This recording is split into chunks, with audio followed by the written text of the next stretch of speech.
madaxweynaha dalka Soomaaliya Maxamed Cabdullaahi Farmaajo iyo mas'uuliyiinta ugu sarsaraysa dalkaasi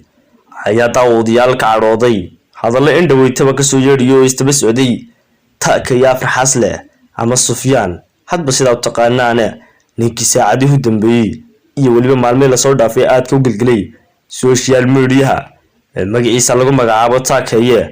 farxas leh Sufyaan ninka aad ka magacyada tirada badan leh adaba ninkani ayaa daawadayaal ay sheegtay xukuumadda Soomaaliya in xabsidayn ka dhigi doonto waliba saacadaha soo socda ay waliba soo xiri doonto iyaguna kumanaan sano xidhnaan doona ninkani balse sida loo soo qaban doono ay shaacisay xukuumadda Soomaaliya intaynan muuqaalkeenin aad ka xiisaha badan la gundiisa gelin annaguna aan idin soo bandhigin sira badan oo hayno daawade waxaanu ka codsanaa muuqaalka like saarto like to no dhiirigelin waxayna nagu dhiirigelinaysaa muuqaalada aan soo badino channelka dadku cusubtayna follow subscribe noo saar gambaraalkana furo si ay ku soo gaadhaan muuqaalada aanu saacad walba halkan soo gelino haddaba daawadayaal waxaa in dhaweeytaba social media gilgilay ama saacadii la soo dhaafay iyo maalmihii u dambeeyay isbuucyadii la soo dhaafayba ninka lagu magacaabo taakaya oo markii hore social media ku soo galay inuu yahay afar xaas leh idoona ay wareysiyo kala duwan ka qabteen wariyaasha Soomaaliyeed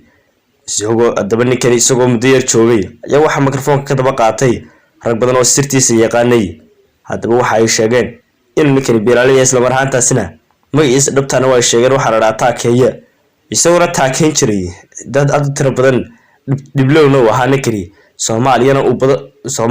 uu hore ka galay dambiye aad u tiro badan ayaa waxa ay Soomaaliya sheegtay isla mar ahaantaasina ay sheegeen ciidamada saraakiisha ciidamada Soomaaliya iyo waliba madaxweynaha dalkaasi in ay ninkan xiri doonaan waayo ninkan ayaa qalad kala duwan sameeyay isagoo social media ka faanaya shan wariye oo ku dilay Muqdisho oo ka shaqeyn jiray raadiyo Muqdisho waagi 1980 meelahaas hadaba ninkan ayaa intaasi kaliya kaga muuqanay Soomaaliya inta social media soo fadhiistay ayaa waxa uu yiri calanka Soomaaliya waxba ka khaldanba 30 sano ayaan xusoo dhiganayay sidaan calanka Soomaaliya waxa bedeli lahaa xidigta daawadayaal xidigta calanka ku dhex taala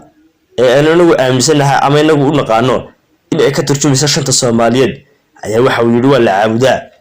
oo Kristan ay shantani ka soo fircantay xidigtan Kristan ay ka soo fircantay ayaa yiri balse daawadayaal taasi mid aqliga galaysa ma aha hadaba ninkani ayaa been aad u kala duwan ku soo galay social media isagoo hadalhayntiisa ay qabsatay baraha bulshada muddooyinkii la soo dhaafay balse ninkani ayaan lahay wax ka soo qaada dadka Soomaaliyeedna badi ahaantood waxay u arkayaan inuu yahay nin waalan waayo ninkii yidhi calankii Soomaaliya ee ay abudba lahayd yidhi hadda ayaa la bedelayaa waxaan filayaa inuu aqligiisu shaqeynayn daawadayaal intaas ayaan muuqaalkeena ku soo koobina waa inoo muuqaalka dambe waxaana la socon doontaa xaaladda taakayaalka ay ku dambayso waxay ballan qaaday dawladda Soomaaliya inay soo xiri doonto taakaya xabsidaayina ka dhigi doonto inaguna daawadayaal waan idla soo socodsiinayna annaguna sida ay xaaladda taakaya ku dambayso walow ay Soomaaliya ballan hore gashay balse ay fulisay waa laga yaabaa in ay ninkan ballankiisa fuliso isla mar ahaantaasina ay ku hubsato xabsiga iyadoona ay muddooyinkii ugu dambeysay xiriirkaas ku jireen Kenya iyo Soomaaliya oo ninkan waqti xaadirkan ku sugan yahay dalka Kenya balse si kastaba ha u suura gashay waxay Soomaaliya rajaynaysaa in ay marun xabsiga ku hubsato ninkani si ay uga argoosto isla mar ahaantaasina lagu ciqaabo dambiyada uu ninkani galay Soomaaliya ayaa badi ahaanba soo qabata dadkan dambiyo noocan ka gala dalka daawadayaal waa inoo muuqaalka dambe channelka dadku cusubtayna subscribe noo saar waliba gambalaalka furo si ay ku soo gaadhaan muuqaalada aad ku xisaab badan leh ee aanu saacad walba barta ku soo gudbino daawadayaal muuqaalkan noo like waxay noo tahay dhiirigelin